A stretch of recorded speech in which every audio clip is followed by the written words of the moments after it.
जियाउल्ला हक होतं. त्यांना लक्षात आलं, की 3 लढाया 47, 65 आणि 71च्या लढाईमध्ये तर 2 फाळण्या केल्या आपण करेक्ट, पाकिस्तानच्या, 2 तुकडे केले. करेक्ट. त्यानंतर त्यांना लक्षात आलंय, की आपण ह्याच्यासोबत समोरासमोर जिंकू शकत नाही. हां. त्यामुळं त्यांनी ऑपरेशन टोपॅज नावाचं एक ऑपरेशन लॉन्च केलं 1989 मध्ये, ओके. 1989 मध्ये. हं. हा ऑपरेशन जो आहे, ह्या ऑपरेशनच्या तहत bleed India by 1000 cuts.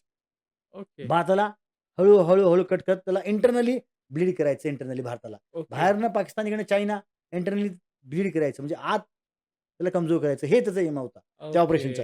Terrorism, नंतर हं. काउंटरफेट करन्सी, नंतर ड्रग, नार्कोटिक्स इंडियामध्ये ड्रग्स पाठवायचं. हां. फोर्थ इज त्याला म्हणतात डेमोग्राफिक चेंज. बांगलादेशी इकडे-तिकडे सगळ्या लोकांना इंडियामध्ये भरायचं. तुम्ही सांगा बांगलादेशी जाऊन जम्मूमध्ये येऊन राहतात. हो, हो. का? बांगलादेशी जे आहेत, मुस्लिम बांधव तिथे जाऊन का राहतात? तर करेक्ट. ISI त्याच्या मागे आहे. हां. लँड जिहाद, वक्फ बोर्डमधनं जमीन कब्जा हां. करायची. करेक्ट.